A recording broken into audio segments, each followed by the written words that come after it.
Vanessa. Um, so I was thinking the whole time while I was going through this process, I was like, how did you do all of this?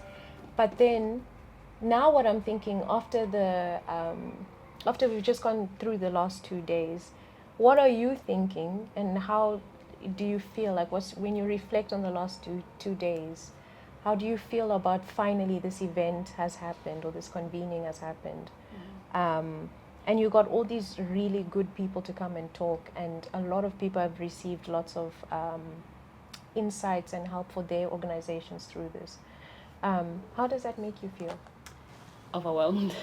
If I could say it in one word, I would honestly say I am overwhelmed, but also in the best way possible. Okay. I'm so grateful for the people that showed up. I'm full of gratitude for the different people that supported during the process.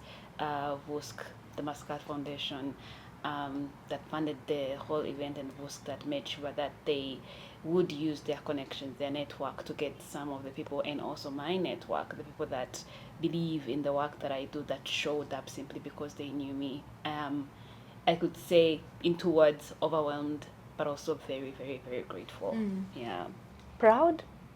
Absolutely. Happy? Yes, Yeah. that too. Very, very proud. Something we don't say a lot is proud of myself, but also proud of the different women that showed up. I think something that we undermine is showing up. We tend to assume that good things come from, I don't know, out of the blue or somewhere, some miracle, but it's the showing up one day, every day. Yeah. Yeah. Yeah, I was so fascinated because I don't know if I wish people will see what you've done in this thing, but it's like you said, it's months and months of work, and I could just see it, but also I was like, how did this come about? So initially, I think I kept talking about it during the whole event, and what the idea was to sort of look for refugee women-led organizations or organizations that are led by women that have experienced displacement. And it came from a place of seeing those organizations not being supported, not being as present, not being as well resourced. And then I carried out a research to actually understand why. Why is that so? Is it that the women are not showing up? Is it that they do not exist, these organizations? Is it that we just don't know them and we choose maybe the easier route of finding the ones that are already visible, the ones that are already loud, which tend to not be women-led organizations. So I did the research trying to understand what are the challenges, what are the key areas that we can work on to make sure that we actually welcome these women, we support their organizations, and we have more investment you know being sent to these organizations. And that is how this whole convening was to kind of put it together with have a room that is having these women-led organizations, but also partners and government and policymakers, and sort of sit on a round table, as we may say, to discuss these issues and to kind of present them to them, and also understand whether they really, the partners especially, and the policymakers, whether they really understand these issues that these women are facing, or even whether they know them and acknowledge them. Yeah. That's very interesting because I was going to ask you. You were on a panel with the partners, Right. and you sort of challenged them to go beyond just talking and meeting and putting into practice, which is something you did with your research, right? So I'm sure actually, how do you feel about that? Because first of all, a woman did the research, found the reasons why, and then she put that into practice, which is also what your panel was about, where women, we need to find more ways to bring them to the forefront. So that's one thing. But the other thing is, you were speaking about people showing up. And I'm not sure if the panel fully understood what you were saying. So do you want to go through that again, because somebody here is showing up very well, actually, I must say. Yeah, I would say that, well, of course I don't want to generalize, but I know that most of the times refugee-led organizations, especially those led by women, we tend to forget about our contribution in the suffering that we are facing. And so we tend to always put the blame on the stakeholders and also on the funders, the donors. And so I believe that, of course, there are challenges that we face, as I mentioned, which is lack of funding, and even the fund that we get is not trust-based and is not localized. But again, we also have to realize that, are we showing enough as organizations? Because if you don't put yourself out there, those funders are not going to know if you even exist. So I think, of course, there are challenges, but then there are also few opportunities that only people who show up will access. Yeah. That is so true. That's something you were saying. Yeah. That's something I realized. I was like, oh, okay, so people want to give, but people, unfortunately, is that something you found in your research, that it's an issue of women just not showing up? Yeah, actually true, because it's in as much as I would like to sit here and say that these organizations are present and they exist, and it is whoever it is that has maybe the funding or the connections that is not finding them. That in itself is also true. But some organizations, like some areas where we went to do the research, we couldn't find even one. We went to do like a research validation, and we had about 5 people, and those 5 people, like we had called for over 40 people, we had reached out to 40 people, but only 5 people showed up, and they all showed up 3 hours later than we had come, rather than we had suggested for them to come. And I think that in a sense, although I deeply sympathize with the kind of maybe situations, I do not understand what could be going on in their lives, and not to be really, really harsh, but I feel like also as an individual, as a leader, there is some bit of initiative that you have to take before you are noticed or recognized, regardless of whether you are refugee-led or not. Yeah. That is 100% valid. That's I struggle with that with our business all the time. Yeah. Where I feel like you get a service provider, you want to pay them for their service, and then they just don't. I can't understand that. It really frustrates me. How would you advise partners? Like, we've seen an example of somebody trying to create a place where people can show up, but how else would you say you can? I would say that partners should focus more on data-driven solutions, because most of the times you might say they're not showing up, but have we looked on why they're not showing up? Maybe it's because they don't have the platforms, maybe they don't have internet, maybe they don't know who to reach out to. And secondly, fund them directly, invest in refugee-led organizations led by women directly, because a lot of them are struggling to pass through intermediaries, which takes a forever process. And so the solutions should be now. We shouldn't wait for a fund that will come in 2 years to come. And also, I would say track the impact. There are a lot of organizations that are doing amazing work in refugee camps, but nobody is there to document that.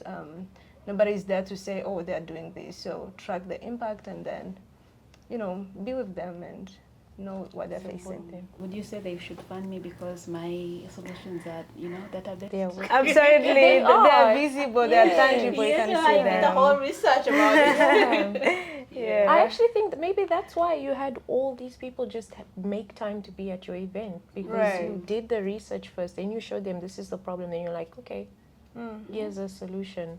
How do you feel about that they all came? I know you said your gratitude earlier.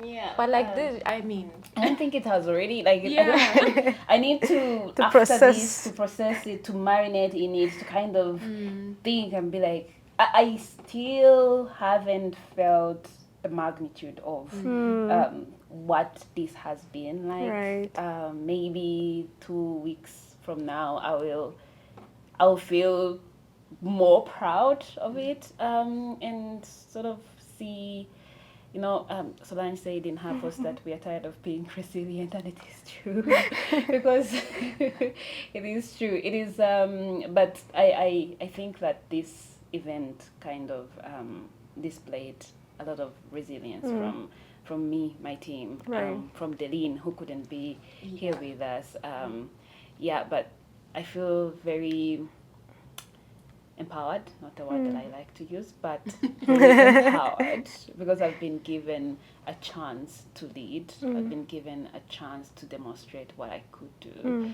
I've been given a chance to prove that if you trust Right. us, we could, do great things, things that you couldn't imagine that we could do. So, yeah. Okay, interesting. Favorite moments from both of you? I think my favorite moments are the energizers. But also specifically because they were done by these two amazing volunteers, Nira and Newball, who volunteered almost last minute to do the emceeing. And Nira is so good and articulate, and again it shows you how powerful it is.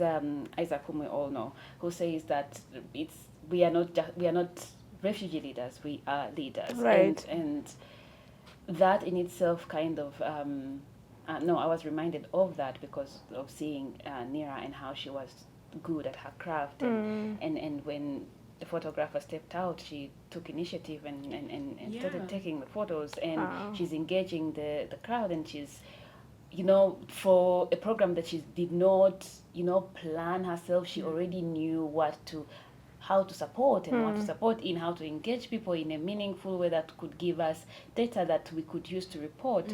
So I think, it is that was my favorite moment, the energizers, but also seeing women in action. Yeah. Yours? Yeah, I would say my favorite part was the part of making commitments.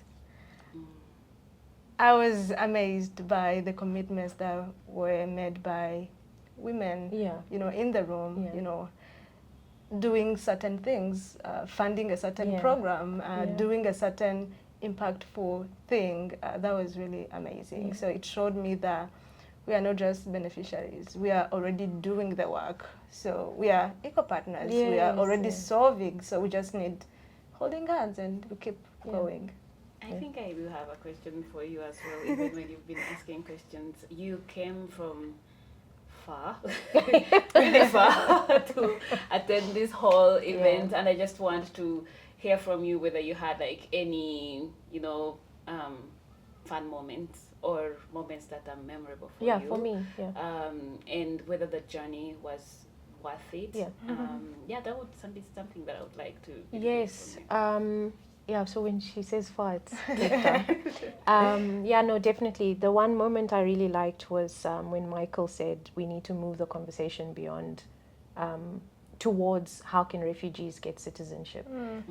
There's been many places I've attended. I've never heard anyone say anything like that. It's almost like nobody's even willing to think in that direction, So I was really happy to hear that. And then also helping me understand different types of donors or funders. I thought that was very useful. But also the thing that I like was also just watching you like work and watching this thing play out, and like just me trying to figure out, like somebody had a vision, they set their mind to it, they found the partners partners came, they showed up, stayed the whole way through, like through I can't imagine that. I can't believe it. So that was really nice. And then I also like just meeting all these different women and the organizations that they're running, their life experience, the way that they see things because of what they went through in life. I really enjoyed that. And I liked environment was not like, sometimes you can go to women's events and it's kind of superficial. Right. Yeah. I like that it wasn't that it wasn't just a like, woo, woman rap. Yeah.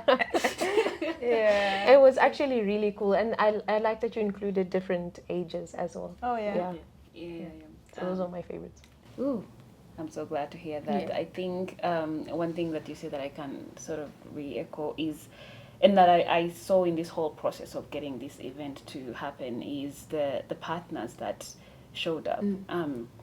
We could, make noise, we could shout, we could advocate, but if we do not get to, have partners that actually influence policies, that actually have the power to change things, we'll be frustrated. Yeah.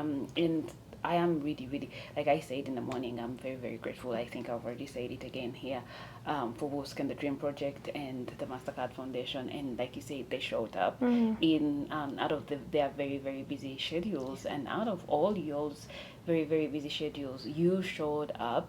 The women from Uganda, the women from outside Uganda. Yeah. It's surreal. I feel like this is something that needs to happen not just once, but many times and with different individuals, and who knows, we could create a ripple effect and have more of these organized by another person, say in Cape Town or in Nigeria or something like that. So yeah. What's next? That's a good question. What's next? Personally, I cannot. I think we already made commitments, which we will be sharing. And we already made commitments, and some of those will guide our next steps. But one thing that I really, really want to do is keep in touch with every person that showed up today and yesterday.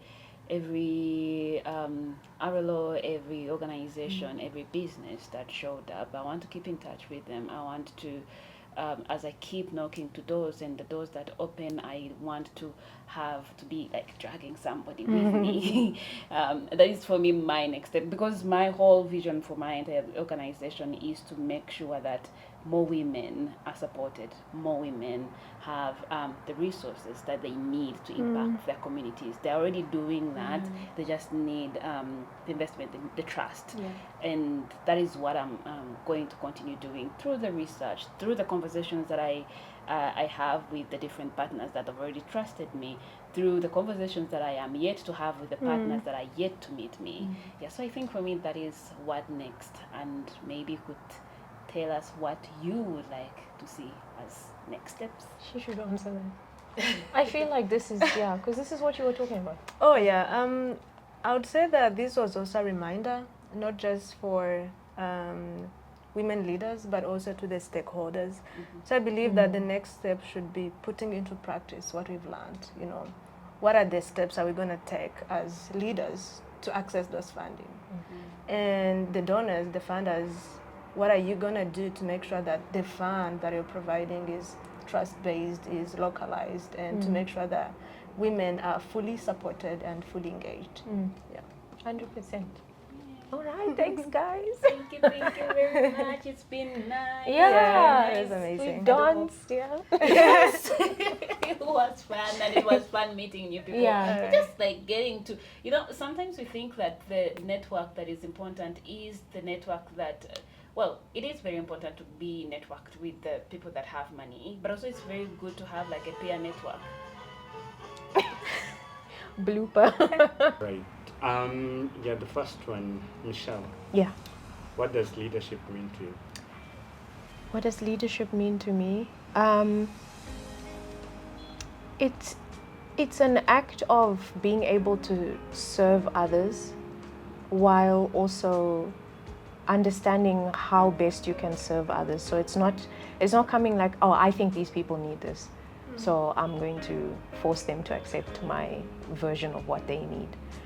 It's looking at what people genuinely need, having a heart for that, serving them, being accountable to them, and Yeah, because a lot of people, I feel like leadership is confused with bulldozing a lot. I just don't think that's what leadership is about. So yeah. Great. Solange, what does leadership mean to you? I would say that leadership is the ability of serving yourself and others, showing up when needed and when necessary, and making sure that it's not about you, it's about, those ones that you're leading, and making sure that they're involved and engaged, not just that I'm leading, I'm the leader, no. Making sure that you know where you're going and you know the people that you are going with and you know what it takes to go where you're going. Yeah. Vanessa? Leadership to me means the ability to influence change, but also like Michelle said, service. Service beyond self. Service that does not necessarily look for praise, because it will come anyway if you do it right. So influencing change and serving is leadership to me. What is your superpower? My superpower. These are things I never think about. But I think my superpower is adaptability. I think I'm able to adapt to most things. I'm able to. A task can be really, really difficult. I may have not seen it anywhere being done. I may have not done it before, but I'm able to learn and adapt and pivot. So I think that's. Michelle, You're so What? unfair. what inspires you most? Oh, thank you. Oh, what inspires me most? No, what is your superpower? So unfair. I really don't know. I think I don't know, but I think I can say just being. I think I could try something, not know how difficult it should be, and then cry throughout that entire process. But then I will get it done. Like I'm determined to see it through, and I think having learned that level of grit just doesn't come naturally to. It didn't come naturally to me. So yeah. So, which means now you're going to tell us what drives you or what inspires you. What inspires me?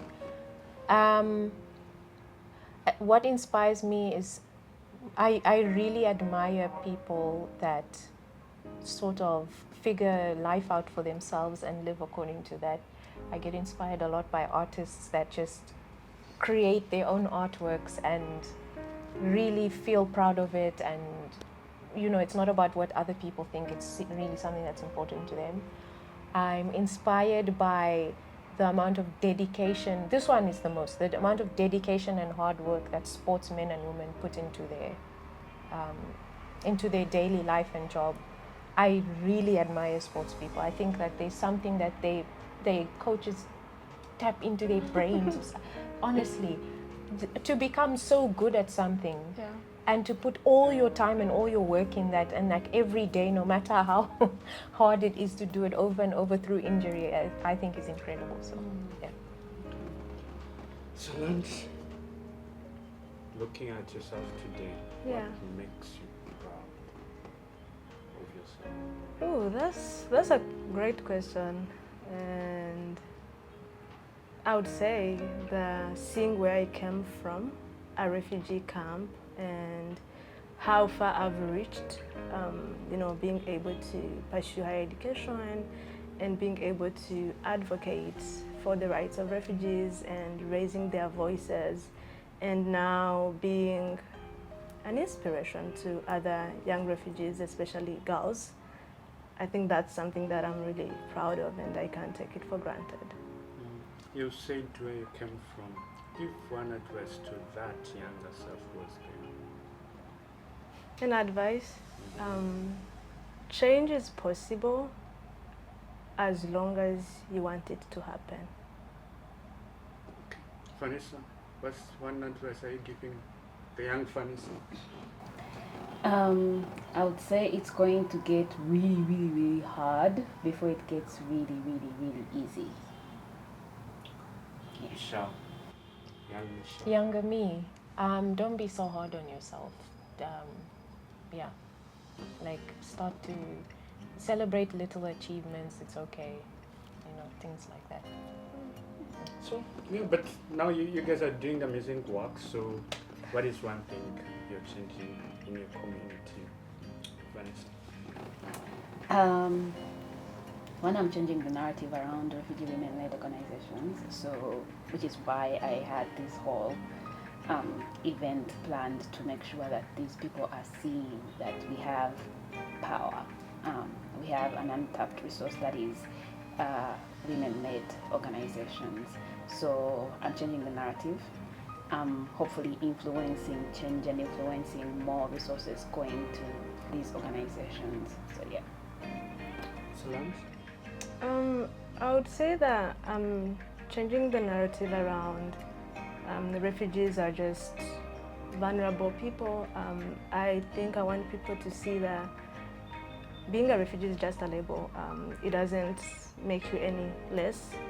And also making sure that people understand the value of education, because I believe that if it wasn't education, I wouldn't have been where I am today. So it's making sure that, refugees themselves understand the value of education, but also partners invest in education for refugees, because I see the future of refugees in education. Thank you. Michelle, finish this sentence. Africa needs more. A responsible leadership, I think. Yeah, we're So, really struggling with. Africa needs more. I would say Africa needs more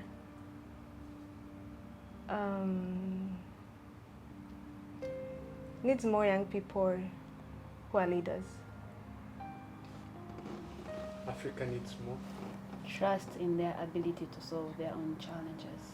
Okay, let's finish. One word. How are you feeling today? This whole thing.